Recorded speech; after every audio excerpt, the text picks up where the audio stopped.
seberapa penting support system itu.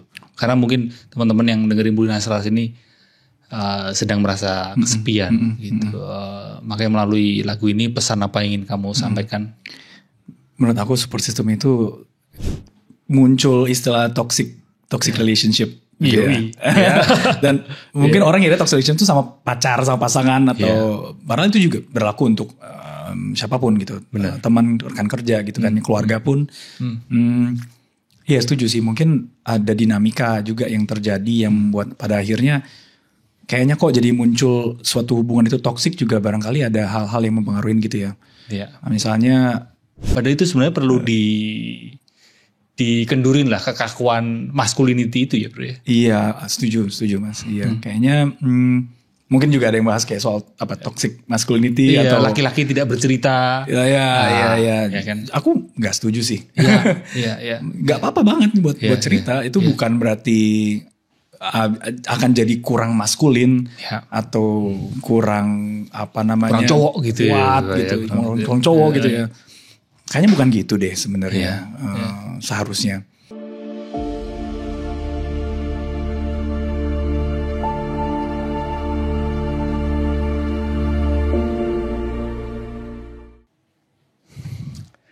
Kembali lagi di podcast Bulinan Selaras dan kali ini teman ngobrol saya adalah Raihan Maditra atau lebih sering dikenal dengan Mako. Oke, tepuk tangan dulu buat Mako. Terima kasih Mas Haji. Dan saya rasa udah banyak temen yang tahu ya, terutama mungkin yang nonton Bulinan Selaras udah tahu kalau kamu itu adalah seorang psikiater, ya, dokter kejiwaan dan juga musisi. Nah, itu kombinasi yang menarik sekali ya, dokter kejiwaan dan musisi. Mencoba. Ya sebenarnya dua-duanya termasuk baru sih. Aku baru selesai pendidikan psikiatrinya, baru mulai praktek juga di bidang musik. Walaupun aku udah cinta musik dari sejak kecil, ketemu istri juga lewat musik.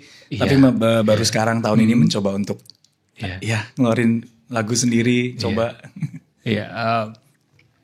Banyak yang tahu bahwa istrimu adalah Isyana Saraswati. Iya betul. Nanti kita akan ngobrolin begitu tentang itu ya, gimana dinamika relasimu sama-sama musisi, sama-sama sibuk, seperti apa itu nanti membagi waktu. Tapi di awal ini saya ingin mengucapkan selamat dulu karena baru aja rilis satu lagu berjudul Hidupmu. Maka muncul satu pertanyaan dari aku adalah, menurut Mako, hidup itu apa? Hidup. Kalau bagiku sebenarnya definisi hidup tentunya bagi semua orang itu beda-beda gitu ya. Mereka setiap orang mengartikan hidup dengan cara yang masing-masing. Kalau aku sih hidup untuk saat ini ya Mas, di titik ini hidup untuk orang lain mungkin ya. Hidup untuk orang lain. Untuk saat ini.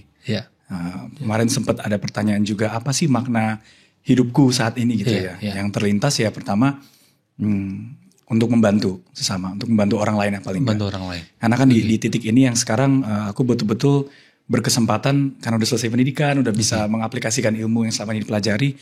Nah saat inilah yang bisa mencoba untuk benar-benar mencoba membantu orang, mencoba untuk reach orang, seperti itu sih Mas. Jadi hidup itu perihal membantu orang lain ya buat Mako. Memberikan manfaat gitu buat orang lain. Memberikan manfaat. Dan dalam konteksmu adalah sebagai psikiater. Mencoba sebagai psikiater dan untuk saat ini juga dikombin dengan aspek seni, aspek musiknya gitu. Karena aku berharap bisa, kenapa kok kayaknya judulnya Hidupmu, aku sebenarnya menuliskan ini nih untuk reach orang-orang, menggunakan platform musik ini juga untuk bisa memberikan pesan pada orang-orang yang sekiranya perlu mendengarkannya gitu Mas. Gitu. Dan ada satu bait di dalam Hidupmu. Kita bisa merangkul sesama, kita bisa pulihkan dunia. Jadi itu yang sebenarnya mau kita coba kejar. Kita bisa merangkul sesama, kita bisa pulihkan dunia gitu. Bisa pulihkan dunia. Itu memang itu suatu kayaknya ambisi besar. Tapi paling enggak itu nggak apa-apa dong kita untuk punya mimpi gitu kan ya. Seperti itu. Jadi hidup untuk orang lain itu ya. Sebelum saya masuk ke makna dari lagu itu, saya juga penasaran proses kreatifnya seperti apa. Karena setauku ya, correct me if I'm wrong, sebelum lagu Hidupmu ini kan Angkasa kalau tidak salah. Iya betul Mas. Dan di situ proses kreatifnya kan kamu melibatkan Isyana. Oh iya. Jadi kalau di lagu Angkasa itu, nah lucunya gini Mas. Jadi itu justru kepikiran buat bikin lagu Angkasa itu di saat-saat aku lagi di tahap-tahap terakhir pendidikan, lagi lumayan penuh lah ya. Wah, banyak numpuk gitu ya. Terus benar-benar, aduh ini kayaknya harus dikeluarin gitu ya. Tiba-tiba ya udah mencoba untuk distraksi akhirnya ke musik. Muncullah satu melodi, satu lirik gitu kan. Terus kayak saya minta tolong istri Isyana gitu waktu itu bisa nggak bantuin untuk ini gitu translate ya apa yang dalam kepalaku menjadi suatu musik ya misalnya. Kenapa Angkasa?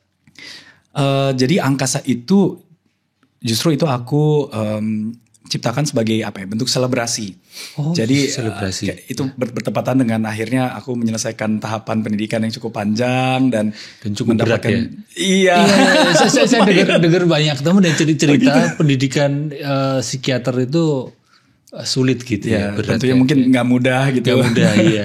Tapi alhamdulillah bisa dilewati gitu ya. Dan itu selebrasi, tapi juga untuk mengingatkan nggak mungkin ada di tahap itu tanpa orang-orang yang mendukung di sekitar gitu. Jadi dan yang paling utama buat aku istri dia mendukung total dari awal, bahkan dari mahasiswa sebelum masuk kedokteran, sebelum masuk FK S1 sampai lulus spesialis itu dia selalu ada di setiap chapter kehidupanku dan ya aku persembahkan lagu itu juga untuk dia sih. Dari S1 sampai lulus sekarang berarti berapa tahun ya pendidikan psikiater ini? Karena mungkin ada yang tidak tahu ya berapa lamanya gitu. Kalau psikiater jadi ambil S1-nya pendidikan dokter dulu. Iya, umum dulu ya berarti. Umum dulu betul. Ya. Berapa lama itu? Rata-rata 6 tahun lah. 6 tahun lah rata-rata. Setelah itu ada masa 1 tahun internship. Internship di rumah sakit. Setelah itu bukan, itu udah selesai. Gue udah jadi dokter umum. Tapi sekarang wajib untuk ada internship supaya bisa praktek begitu ya. Jadi ada internship 1 tahun dulu setelah lulus jadi dokter. Nah setelah itu baru bisa menentukan apakah mau lanjut sekolah lagi. Spesialis. Ada yang praktek, ada yang ambil non klinis begitu. Aku memutuskan untuk mau mendalami gitu Mas. Kejiwaan. Berapa lama lagi itu? 4 tahun. Alhamdulillah on time. Berarti total 11 tahun ya bro? Berapa itu ya? 11 tahun. 6 tahun tambah setahun internship. Tambah 4 tahun. 11 tahun. 11 tahun plus. Iya. Karena sekarang ini kan dengan sosial media dan sebagainya kadang matinya kepakaran gitu kan. Sehingga kita perlu juga tahu bahwa dokter atau profesional yang lain itu belajar itu nggak sebentar gitu, ya sehingga perlu waktu yang lama. Kalau kembali ke tadi ya proses kreatif tadi, kalau di Angkasa adalah kamu melibatkan Isyana, tapi nggak ada rock-rocknya ya di situ.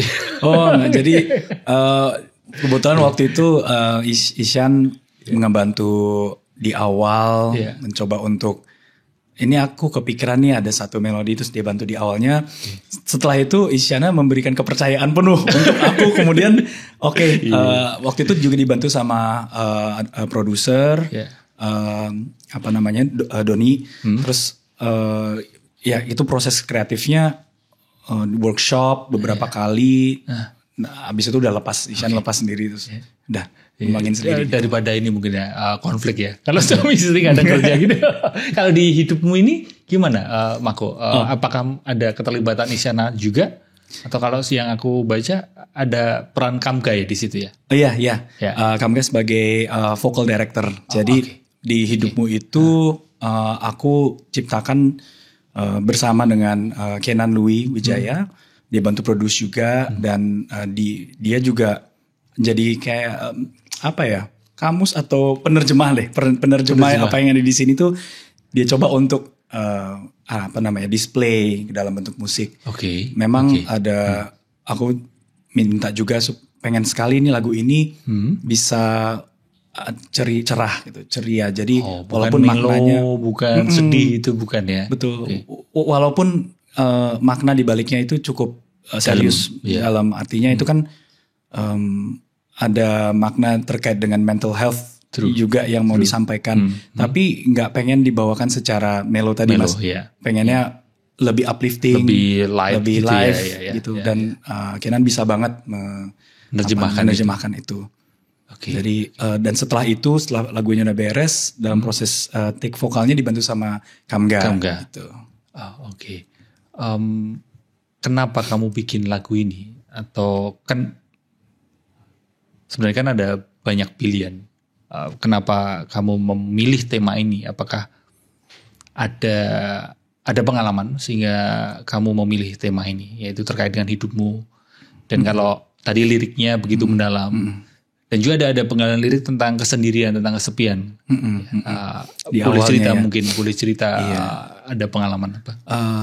Justru ini bukan dari pengalamanku juga, lebih banyak yang lagi dari pengalaman orang-orang yang pernah menyampaikan kisahnya, ceritanya pada aku, dan mungkin baik itu pasien yang pernah aku temui selama proses pendidikan, ataupun orang-orang lain yang ada dalam hidup gitu ya. Ya kisah-kisah mereka itu tuh kisah perjuangan sebenarnya Mas. Kisah perjuangan. Dan aku mau coba untuk menarik itu menjadi suatu karya, mengembalikan pesan bahwa apapun yang sedang kamu hadapi, kamu gak perlu melewati ini sendiri. Kita bisa bersama-sama menuju cahaya gitu. Kita bersama-sama melewati ujian tersebut atau rintangan tersebut begitu Mas. Jadi ngasih harapan ya, ngasih pesan bahwa meskipun kamu merasa sendirian, sebenarnya kamu gak sendirian. Betul Mas. Dan di awal lagunya itu kan aku mulai lagunya itu hidup gak selalu indah. Atau mau dinyanyikan sedikit? jadi malu ya. Mungkin nanti. Liriknya tadi ya. Tapi boleh bisa jadi kan hidup tak selalu indah, kadang cerah, kadang hujan. Itu ya memang mau mengingatkan kalau emang dalam hidup kita nggak selalu bisa tahu ya, nggak bisa meramalkan masa depan kan Mas. Nggak bisa gembira terus, nggak bisa cerah terus. Dan kita nggak bisa expect untuk selalu happy gitu kan. Benar, ada kalanya sebaliknya gitu Mas. Dan justru yang aku lihat terkadang ketika kita dalam fase yang sedang rendah-rendahnya, rasanya itu terperangkap, rasanya gelap gitu ya Mas. Kadang justru ketutup, rasanya itu kayaknya nggak ada jalan keluar, nggak ada way out, buntu. Dan terkadang butuh orang di sekitar kita untuk menyadarkan bahwa masih ada jalan loh gitu. Dan aku mau coba menyampaikan itu lewat lagu ini. Tentang kejiwaan atau tentang ilmu kejiwaan itu kan ketika kamu kuliah dokter ya. Minatmu terhadap musik justru jauh sebelum itu kah? Aku besar di keluarga yang cinta musik. Kebetulan ayah saya dia seorang dosen. Dosen dan punya band juga di. Memang gitu ya. Kelihatan di keluarga memang dosenannya. Jadi akademis dan musisi. Akademis dan ya sebenarnya. Jadi dan emang selalu sejak kecil emang selalu diputerin lagu-lagu klasik lah gitu ya. Mamaku dia juga seorang penyanyi, dia suka nyanyi ya, penyanyi lah ya.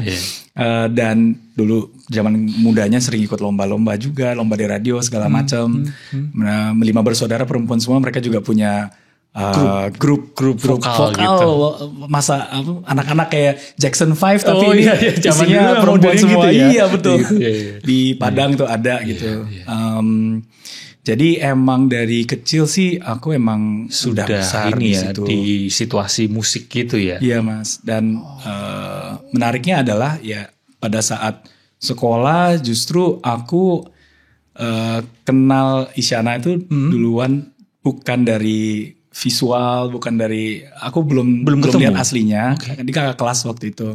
Aku justru dengar SMP sih justru. Jadi sejak SMP kamu mengenal Isyana berarti?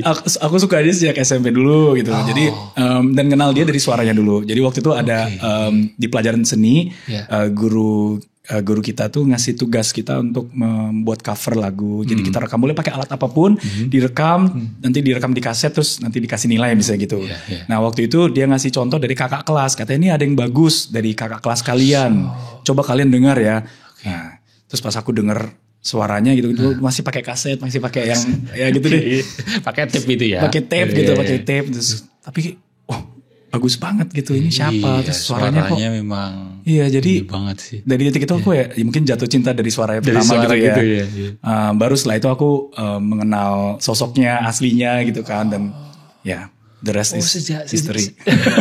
Sejak SMP. Jadi kamu kelas 1, dia kelas 2 atau kelas 3? Iya, aku kelas 1 itu jadinya pas aku kelas 1 dia kelas 2. Baru kenalnya mungkin pas kelas 2, dia kelas 3 mungkin. Jadi agak mulai mendekatnya gitu. Dari situ pacaran? Berarti sejak SMP, sejak SMA kamu pacaran? Iya, sejak SMP. Sempat ada yang putus nyambung. Beda masa-masa putus nyambung ada kan saja. Lama juga itu ya. Sempat beda seragam juga ada Mas, misalnya aku kamu pakai SMP biru di abu. Jadi itu agak lucu sih kalau diingat-ingat, tapi proses kita mendewasa bareng-bareng juga sih. Saya sama istri saya yang ada di situ, itu juga dia kakak kelas saya. Oh iya. Tapi saya kelas 1, dia kelas 3. Jadi ada kami kenal SMA, jadi ada masa yang saya jemput dia itu pakai celana SMA, dia udah kuliah. Sama berarti nasibnya. Iya gitu. Dan sekarang terus akhirnya menikah, berarti pacaran udah lama kamu pacaran? Iya, terbilang begitu sih. Udah berapa udah lost track ya, 18 tahun kenalnya lah. Iya. Dengan kesibukanmu sebagai musisi dan sebagai psikiater, dan kesibukan Isyana sebagai musisi, bagaimana kamu membagi waktu? Ini ngomongin relasi ya. Di rumah kamu bagi waktu, membagi momen bersama dia seperti apa? Itu aspek yang penting, yang kayaknya tuh bahkan dari zaman pacaran dulu pada saat kuliah, itu LDR-nya lama sekali gitu Mas. Sempat LDR. Jadi saya kan di UGM di Jogja, dia kuliah di Singapura, sempat di Inggris juga, terus baru pada saat debut di Jakarta. Jadi LDR lama 6-7 tahun gitu. Jadi komunikasi sih menurut aku yang paling krusial gitu.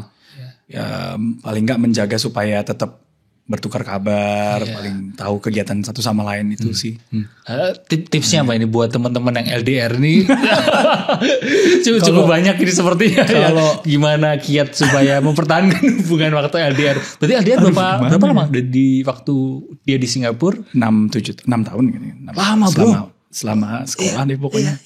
Gimana ya tips menjaga hubungan waktu LDR? Ya bahkan kalau dipikir lagi, kok bisa ya gitu. Karena banyak di sekitar tuh kiri kanan, kayaknya susah nih, kayaknya kalau LDR kayaknya gak mungkin gitu ya. Mungkin doesn't work for everyone gitu ya. Cuman pada saat itu ya banyak proses pembelajaran sih sebenarnya sih Mas. Mungkin kalau aku mau ngasih tips gitu, mungkin gak akan selalu work untuk setiap orang begitu.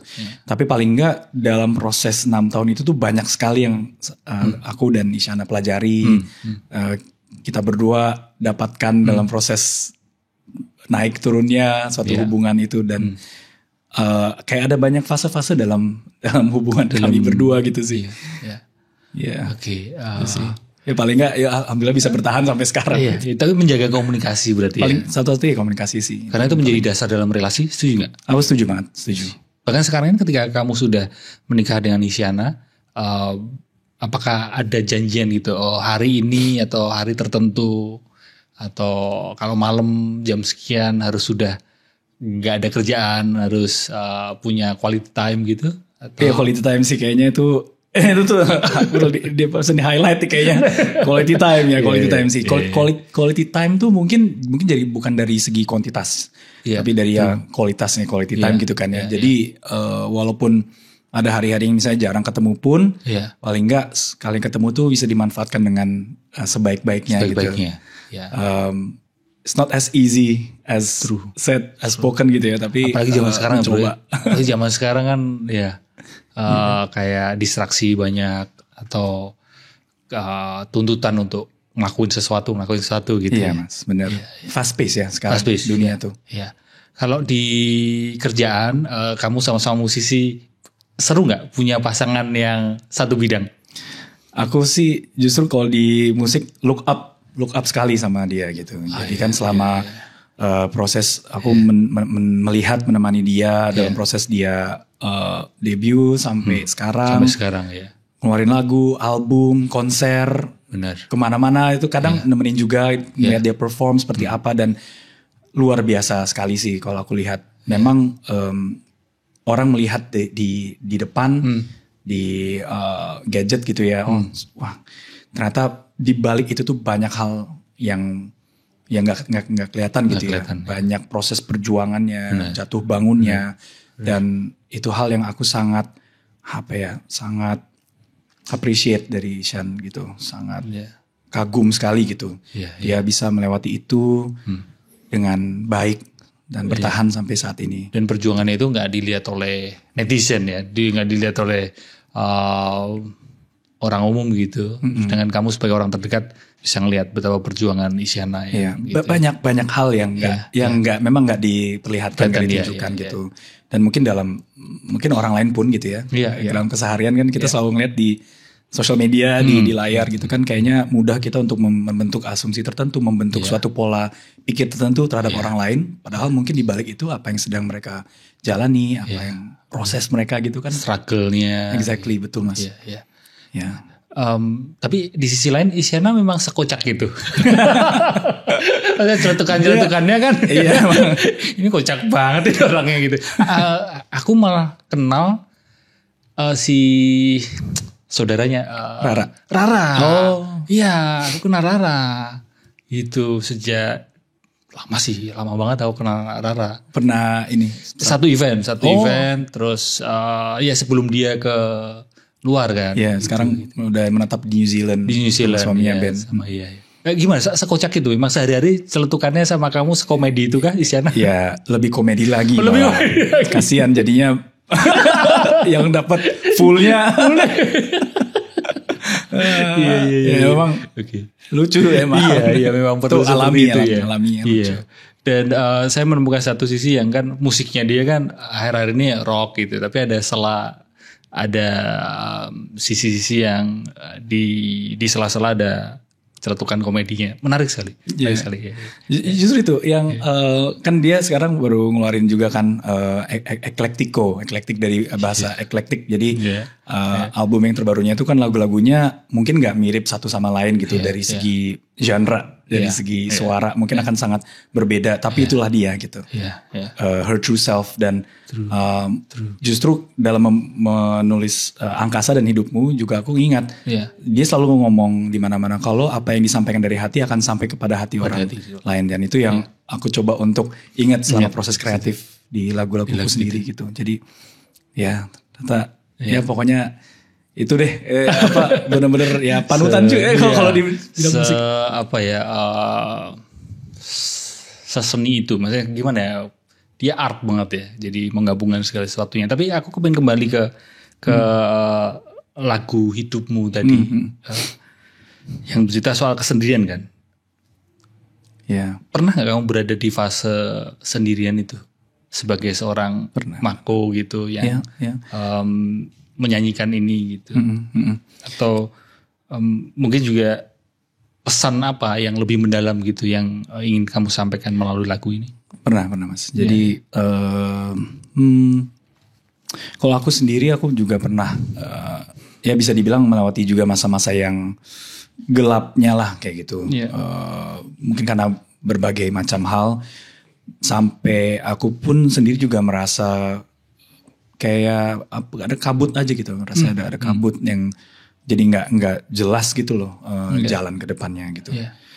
Jadi aku bisa relate juga dengan apa yang ada di dalam lagu itu. Apa ada cerita pengalaman apa bro terkait kesendirian?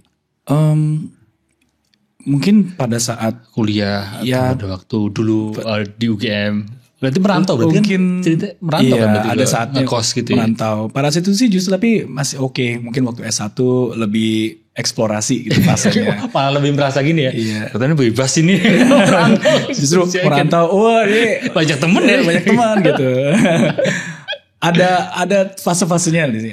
Come and go juga. Tapi mungkin yang beberapa tahun lalu juga sih. Misalnya dalam proses pendidikan. Seperti Mas Aji juga tadi sempat menyebut. Memang gak mudah berat, gitu.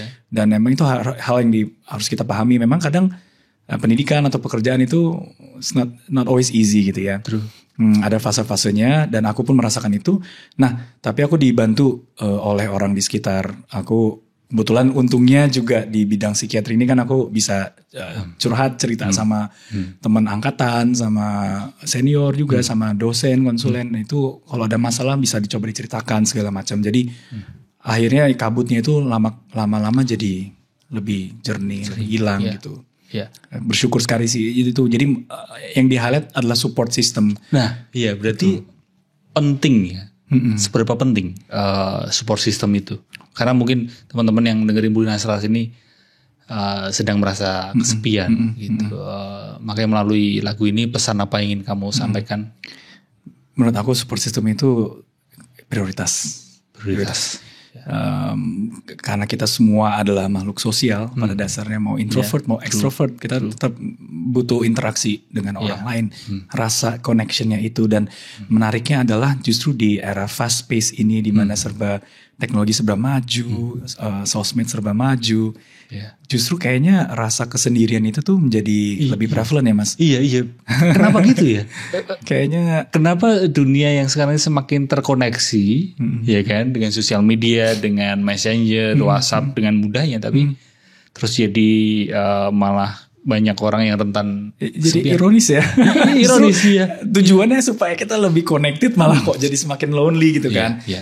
Mungkin banyak teori ya, tapi kalau menurutku sendiri kita yang tadinya tuh makhluk kita berkomunitas. Jadi kita community based, social based, kita lama-lama rasa komunitas itu mungkin semakin pudar gitu Mas. Barangkali misalnya sekarang semakin banyak populasi, kita tinggal di daerah-daerah yang urban, metropolitan. Tapi kayaknya kita semakin individualis, semakin menjalankan seharian juga seorang diri, atau nggak ada sense of community kayak dulu mungkin. Dan mungkin media sosial itu amplify itu kali ya. Mengamplify itu ya. Amplify itu. Maksudnya dengan kemajuan teknologi termasuk media sosial itu hal yang luar biasa, banyak manfaatnya tentunya. Ada sisi manfaatnya. Betul. Tapi double edged sword, ada juga sisi yang kayaknya itu membuat orang jadi bisa semakin distant rasanya, semakin mudah melihat orang lain, membandingkan diri dengan apa yang mereka lihat di layar gitu kan. Akhirnya ya ada sense of loneliness itu, dan kayaknya ada banyak studi yang mengulas itu sih Mas. Banyak studi yang juga yang menyebut kok kayaknya di zaman sekarang loneliness makin meningkat. Bukan perkara maksudnya dia tinggal di mana atau dia tinggalnya sendiri, belum tentu tinggalnya bersama keluarga, ada orang tua, ada kakak adik, tapi tetap ada rasa lonely-nya itu, rasa kosongnya itu kan juga semakin bertambah. Barangkali ada kaitannya juga. Jadi kembali ke grassroots, kembali mungkin ke alamiah naturalnya kita kan adalah berinteraksi komunitas tadi justru itu yang ditumbuhkan ya, perlu kita lakukan ya. Ini dari sisi kontranya ya bro ya, biar obrolan kita menarik. Ada yang bilang gini juga, oke, support system itu penting, tapi kenyataannya support system ini, atau bukan support system tapi lingkungan ini akhir-akhir ini juga cukup banyak orang merasa lingkungannya itu dalam tanda petik disebut dengan toxic kan. Berarti lingkungan ini sebenarnya support, atau lingkungan itu justru membuat kita semakin kesepian gitu. Iya, ke dalam muncul istilah toxic relationship. Dan mungkin orang kira toxic relationship itu sama pacar, sama pasangan, atau padahal itu juga berlaku untuk siapapun gitu. Teman, rekan kerja gitu kan, keluarga pun. Iya, setuju sih. Mungkin ada dinamika juga yang terjadi yang membuat pada akhirnya kayaknya kok jadi muncul suatu hubungan itu toksik juga, barangkali ada hal-hal yang mempengaruhi gitu ya. Misalnya dari masing-masing itu mengalami sesuatu hal dalam dirinya yang pada akhirnya itu ketika bertemu dengan orang lain itu dinamika tersebut malah menimbulkan kayaknya ketidaksesuaian, malah masalah mental kan, masalah gitu. Jadi iya benar sih, kadang yang dianggap dirasa perlu menjadi support system kok malah jadi sebaliknya gitu ya mungkin ya. Itu bisa terjadi juga ya. Bisa terjadi dan justru kadang kalau pasien-pasien kan juga misalnya kalau dari pengalaman seringkali juga permasalahan banyak berasal juga dari isu dengan family, keluarga, lingkungan terdekat ya itu ya. Terdekat gitu, itu kan sering gitu ya. Iya. Yang justru kita pikir itu seharusnya mungkin jadi support system nomor satu, but it's not always the case gitu. Iya. Maka dari itu mungkin sebenarnya support system itu sendiri bisa dibentuk dari siapapun sih. Maksudnya bisa dibentuk dengan siapapun. Mungkin kalau di keluarga itu dirasa kurang bisa juga dengan siapa yang bisa dipercaya gitu, teman atau. Berarti kitanya juga perlu proaktif ya. Kitanya yang perlu untuk bukan terus kepinginnya tiba-tiba ada support system atau tiba-tiba punya lingkungan yang sehat, tapi kitanya juga membentuk pertemanan yang sehat juga. Iya. Ya kan? Ya.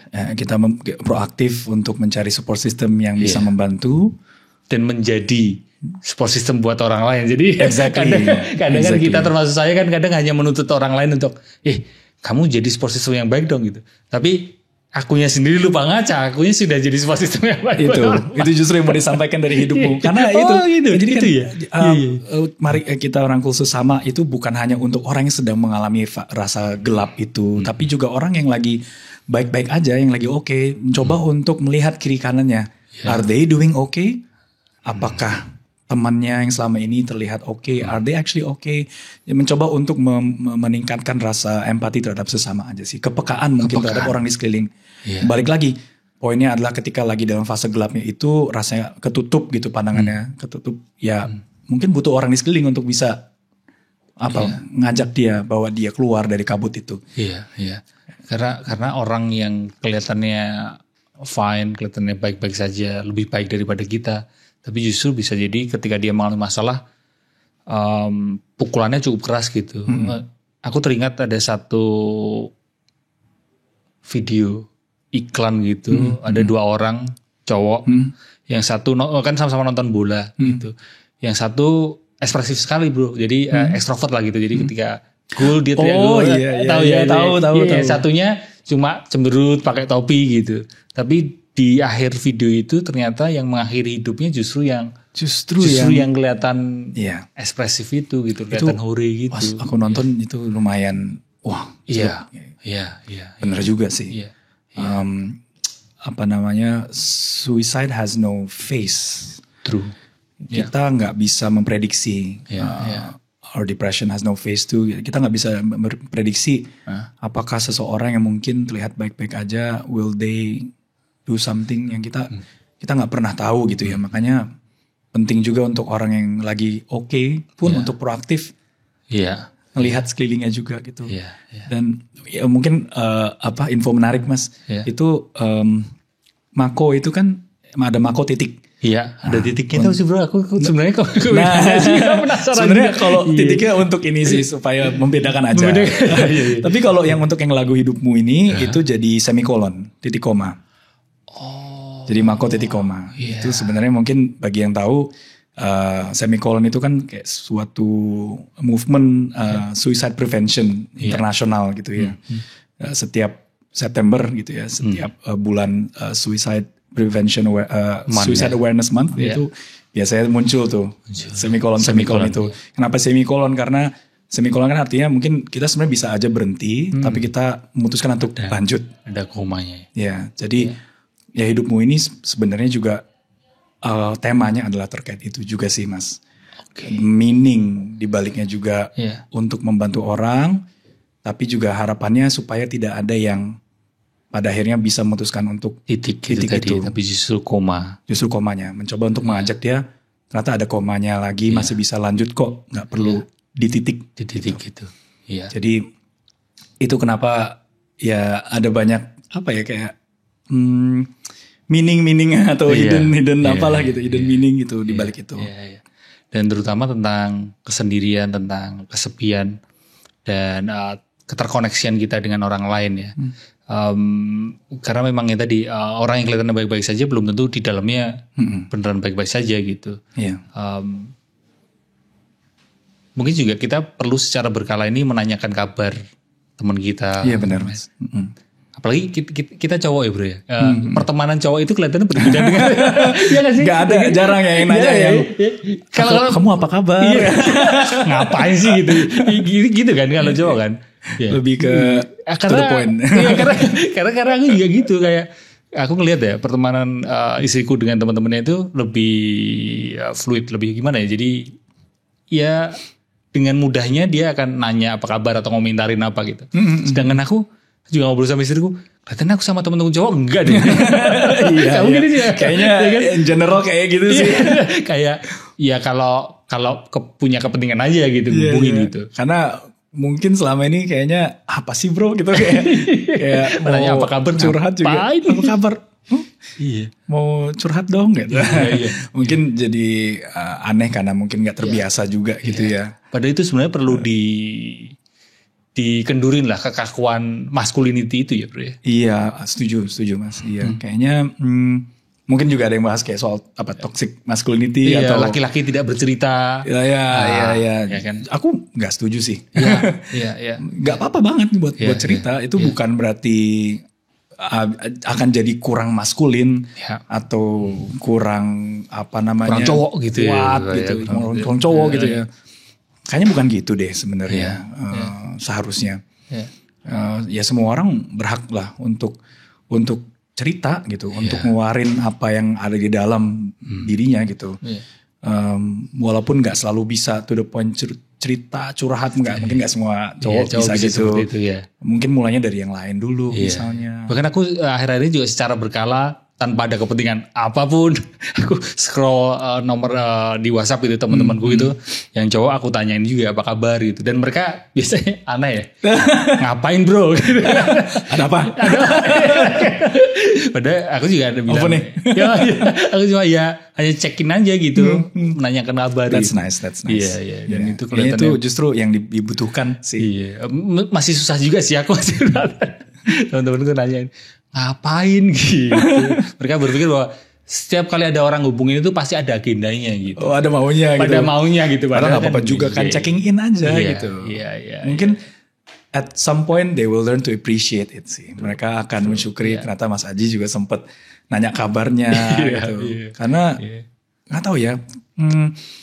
Mungkin kita gak menyadari itu ya. Gak ngeh gitu ya. Tapi ketika di waktu yang justru kita lagi butuh orang lain. Kita lagi membutuhkan sesuatu. Mungkin pertanyaan-pertanyaan kayak gitu tuh akan sangat bantu sekali Mas. Mungkin aja ternyata ada yang lagi gak oke pada saat ditanya dan jadinya malah ada yang ternyata ada yang peduli gitu kan. Ada yang nanyain kabar gitu. Nanyain kabar aja tuh itu suatu hal yang precious. Bener banget Mas. Dari banyak orang yang cerita ke kamu, baik di klinisi di ranah klinisi ataupun di luar itu, apa bro yang akhir-akhir ini kok cukup sering gitu masalah itu diceritakan? Kayaknya sih lebih terkait dengan tentang anxiety lah pasti. Sering banget ya, maksudnya anxiety dalam beragam bentuknya ya Mas ya. Kayak mau tuh overthinking atau kayaknya tuh jadi apa sih istilahnya tuh, ada istilah-istilah yang baru saya pelajari juga tapi agak lupa. Insecure? Ya mungkin ya bentuk insecure juga atau ada juga ini bro, pernah dengar kata stress relaxing nggak? Stress relaxing. Belum pernah. Stress relaxing itu aku juga baru belajar dari teman-teman yang jauh lebih muda dari saya. Apa itu Mas? Dia bilang gini, setiap kali mau relax justru stres. Oke. Jadi stress relaxing. Ya, jadi stress dan relaxing gitu. Setiap kali relax justru muncul stres. Oh bukan kebalikannya, setiap kali mau stres jadi relax. Oh enggak. Kalau itu oke, itu oke. Kalau ini malah mau relax, setiap kali mau relax malam gitu, itu tadi stresnya dalam bentuk overthinking gitu. Iya. Itu banyak ya. Iya. Gitu ya, Mas. Terkait dengan anxiety tadi juga ya. Iya benar. Kayaknya mungkin juga berkaitan lagi sama fast pace atau beban sehari-hari gitu ya. Sampai ada bukunya Anxious Generation ya. Oh iya, ada bukunya, satu buku yang membahas terkait hal itu. Dan kalau aku ngelihat konten-kontenmu di sosial media ya, ini buat teman-teman silakan follow Instagram. Tuh terima kasih Mas. @Rehan ya. @rehan_maditra __ sama ada satu lagi kan platform edukasi Makotok ID. Makotok ID. Di situ ini aku perlu konfirmasi dengan dirimu langsung. Siap. Kalau aku ngeliat kan memang ilmu kejiwaan atau kalau di bidang kan psikologi itu kan payungnya besar sekali ya, luas sekali. Tapi aku ngelihat konten-kontenmu itu cenderung menyoroti atau kamu lebih concern terkait dengan ya sesuai dengan lagu hidupmu ini, itu bicara tentang keterkoneksian, terkait dengan bagaimana berrelasi dengan orang, karena mungkin lost connection di dunia yang fast pace ini. Iya. Kenapa bro? Lebih concern di situ gitu. Karena mungkin itu salah satu hal besar dan banyak yang dihadapin oleh orang-orang juga ya Mas.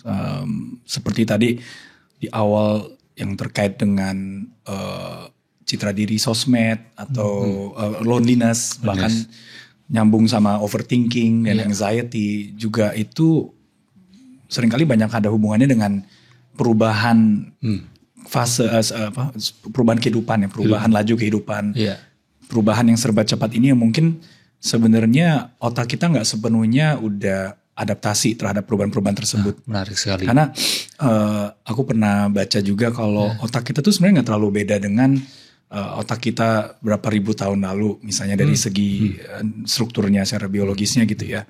Tetapi stimulus hal-hal yang terjadi di sekitar kita itu jauh lebih masif dibandingkan 1000 tahun lalu. Misalnya 1000 tahun lalu itu orang mau paling sehari ketemu berapa orang sih, berinteraksi dengan berapa orang sih maksimum. Kan gak sebanyak itu. Zaman sekarang kan kita tinggal konten yang kita lihat setiap hari itu banyak gitu kan. Over interaction ya. Overload sekarang ini. Iya mas. Information overload misalnya kayak gitu. Jadi mungkin itu juga membuat otak kita overwhelmed juga gitu ya. Dan ada kaitannya barangkali dengan berbagai manifestasi gejala yang kemudian muncul di generasi sekarang, di kehidupan sekarang. Misalnya juga menjadi overthinking, jadi anxious, insecure dan lain sebagainya. Karena kecapean ya kita, kecapean karena over interaction itu, sehingga salah satu ekspresi kita, ekspresi tubuh kita justru menjadi cemas itu ya. Gitu. Iya. Kayaknya kalau kayak sistem fight or flight kita itu kan sebenarnya itu hal yang kita butuhkan ya. Ya misalnya dulu ya kalau misalnya dikejar sama macan ya lari dong. Mesti flight lah ya. Kalau nggak ada sistem itu ya diam aja ya udah. Pasrah nggak ada kita hari ini. Cuman kayaknya sekarang mungkin ancaman-ancaman itu udah nggak kayak zaman dulu gitu. Tapi kok kayaknya dikit-dikit semua dipersepsi oleh otak kita juga sebagai ancaman gitu. Bisa jadi sesuatu hal yang mungkin sebenarnya nggak perlu jadi ancaman malah jadi ancaman gitu ya. Jadinya ada overload juga di sistem fight or flight tadi gitu. Nyala terus kayaknya. Terjaga terus gitu. Dan itu melelahkan kan mas. Berarti pikiran kita sebenarnya itu nggak secepat perkembangannya dibandingkan dengan teknologi yang begitu pesat ya berkembangnya, karena nggak bisa nyesuaiin gitu ya. Iya, kayaknya belum siap lah kita belum sebenarnya. Sampai situ. Mungkin kalau dikasih waktu 1.000.000 tahun lagi mungkin baru bisa. Barangkali bentuk badan kita juga udah beda. Otak kita kepala kita tambah gede apa tambah kecil nggak tahu ya. Tapi penyesuaiannya dan eksponensial perkembangannya mas. Dari makin kesini tuh kayaknya tuh perkembangannya terus eksponensial sekali. Dengan adanya AI kan sekarang. Waduh, apalagi gitu kan. Itu percepatannya jauh lebih cepat dibandingkan yang sudah cepat sebelum-sebelumnya gitu kan. Bener. Bahkan ada yang, nah ini gimana kalau menurutmu counseling dengan AI? Curhat sama AI. Iya, curhat sama AI. Baru mau tanya tadi juga sama Mas Aji. Aku juga pengen tahu sudut pandangnya soalnya. Gimana? Karena masih pro kontra ini ya, curhat dengan AI, counseling dengan AI, daripada ke psikolog, daripada ke psikiater, daripada ke profesional kesehatan mental, mending curhat aja lah sama AI gitu. Kayaknya selalu ada ancaman-ancaman ini AI akan gantiin semua jenis pekerjaan gitu. Tapi menurutku ya kita belum tahu juga sih secara pasti gitu kan itu akan seperti itu. Terutama misalnya di ranah-ranah humanis atau di ranah-ranah yang memerlukan koneksi yang mendalam juga antara dua individu gitu kan ya. Dalam proses terapi, konseling kan pasti itu yang dilakukan. Psikiater, psikolog, konselor itu mencoba untuk menghayati penderitaan kliennya, pasiennya, mencoba untuk memahami dunia internalnya mereka gitu kan ya. Terus setelah memahami itu apa yang kemudian bisa aku lakukan untuk membantu dia. Itu kan kayaknya ada sesuatu hal yang abstrak yang mungkin gak bisa dijelaskan dalam segi objektif gitu ya yang terjadi. Proses pertukaran itu tidak bisa digantikan. Nggak bisa digantikan kayaknya. Itu something magical dalam hal itu. Makanya mungkin ya aku nggak mau bilang pekerjaan kita itu magical gitu ya. Ntar disalah artikan gitu. Bukan magical tapi justru prosesnya itu magis gitu ya. Prosesnya itu sesuatu. Makanya itu juga yang membuat aku tertarik juga di bidang psikiatri, ilmu psikologi. Karena kayaknya mampu untuk bisa merasakan connection itu, mencoba membantu orang dengan cara yang sesuatu yang tidak terlihat mungkin, sesuatu hal yang abstrak tapi bisa nyampe gitu Mas rasanya. Apakah AI bisa sampai melakukan itu? Ya, sepertinya sampai sekarang sih belum ya, sampai sekarang belum dan akan sangat susah sekali kelihatannya. Walaupun udah canggih. Tapi satu hal sih Mas, satu hal Mas aja ini kayaknya terkait AI. Dia mungkin akan yang aku perhatikan selama ini sejauh ini ya yang ada sekarang dia merespon aja sesuai dengan prompt yang kita berikan. Artinya kan kalau misalnya dia tidak memahami memang ilmu psikologi, psikiatri, yang terjadi adalah dia bertanya mendapatkan respon. Mungkin gak terlalu resiprokal gitu ya. Jadi lebih kayak mungkin divalidasi, diberikan penentraman. Tapi kan dalam proses terapi kan tentu ada hal lain yang terjadi kan Mas. Tidak sekaku itu ya sepertinya sih ya. Jadi terkadang saya nggak lihat AI mungkin belum di tahap yang dia akan konfrontasi apabila dibutuhkan. Mencoba untuk mengajak berpikir secara lebih kritis.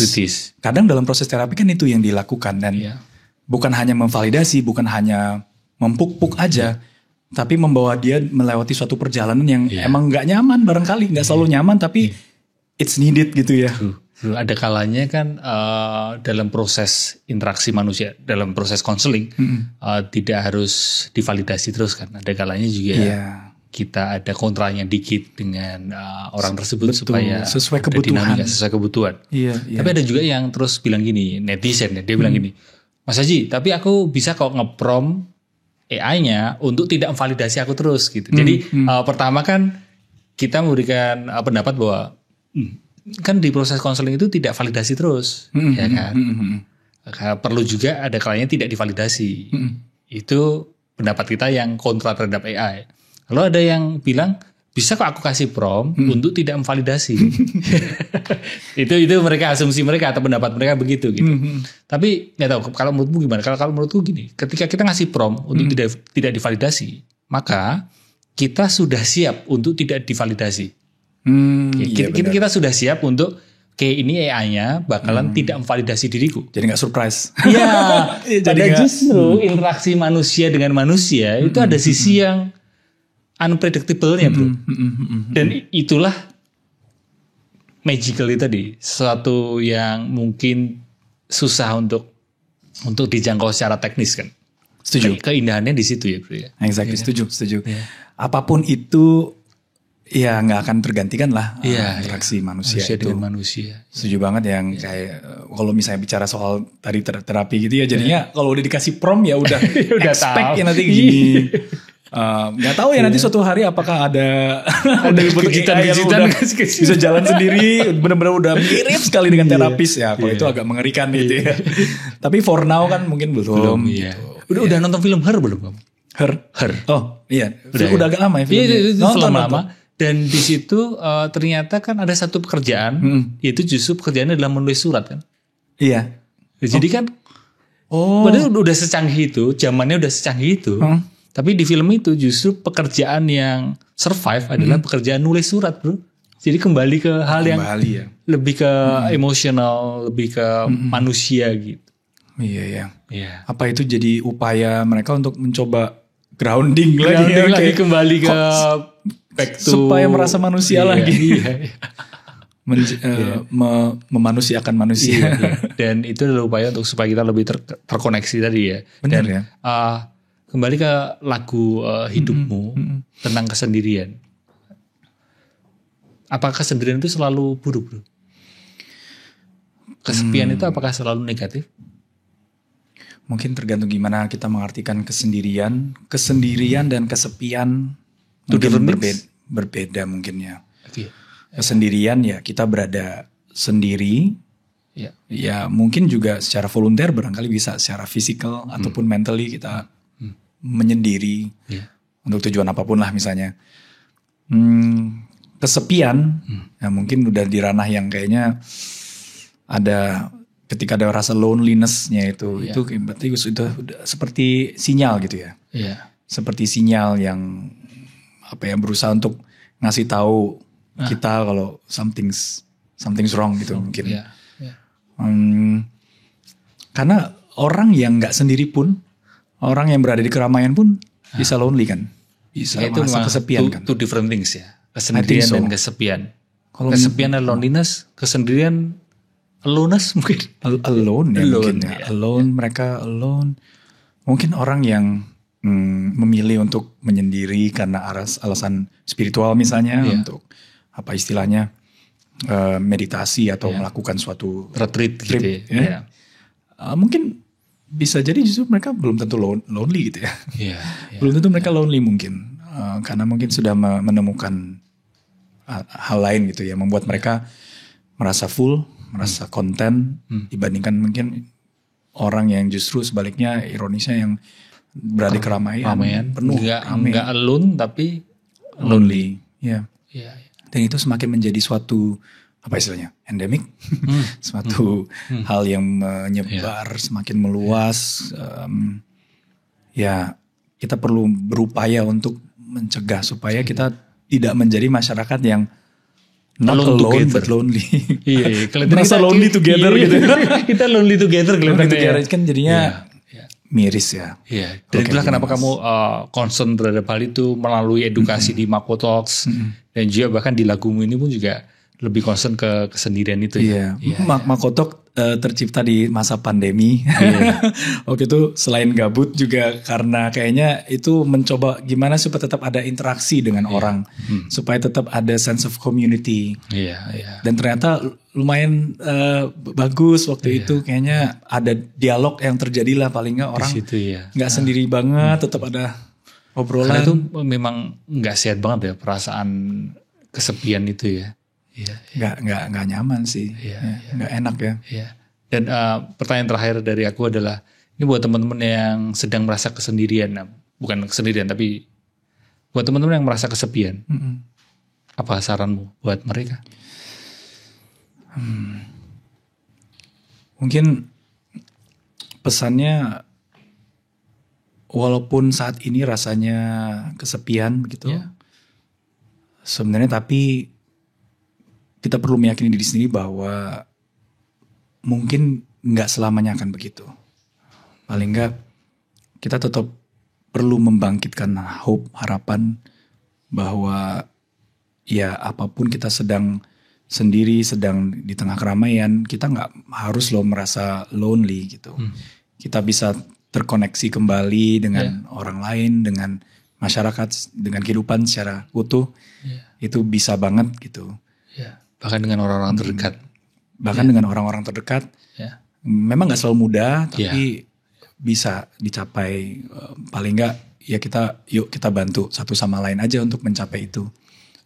Supaya kita gak menjadi masyarakat yang lonely gitu. Lonely together tadi ya. Thank you Mako. Terima kasih. Dan terakhir buat teman-teman yang mau dengerin boleh promo. Boleh itu saja. Udah ada di SP ya. Udah. Musisi sekali mantap. Teman musisi. Ini di SP apa sih kebanyakan? Digital streaming platforms. Benar. Silakan. Yang mau dengerin lagu terbaruku Hidupmu ataupun lagu yang sebelumnya Angkasa sudah ada di seluruh digital streaming platforms dan juga MV-nya ada di YouTube. Jadi boleh visit channelnya juga. Terima kasih. Silakan teman-teman langsung dengerin. Nggak harus nunggu kamu kesepian sih, tapi kamu bisa siapapun, kapanpun itu cocok buat dengerin lagu itu. Dan lagu ini juga bukan lagu melo kan ya. Enggak. Jadi lebih ke light gitu. Oke, thank you Mako. Dan di akhir sesi Pulinan Selaras ada baca surat. Oke. Nah, baca surat itu surat dari yang nulis ini temen ngobrol beberapa episode sebelumnya, anonim ini. Oke. Jadi minta tolong kamu bacakan hanya satu kalimat ini yang dituliskan. Andai hidup bisa diundu, apa yang akan kamu lakukan? Oh, sebuah renungan ternyata ya. Pesan dari teman ngobrol beberapa episode sebelumnya. Jadi pertanyaan juga. Jadi pertanyaan buat teman-teman yang nonton mungkin silahkan untuk tulis. direnungkan gitu ya sama yang nonton dan ya. bisa tulis di komen terkait pertanyaan itu. Sekali lagi terima kasih. Terima kasih juga buat teman-teman yang nonton dari awal sampai akhir. Semoga obrolan saya dengan Mako bisa membantumu menyehatkan mental dan memulihkan batin, dan tentu saja bisa menemanimu supaya tidak merasakan kesepian. Sampai ketemu di episode selanjutnya ya. Dah.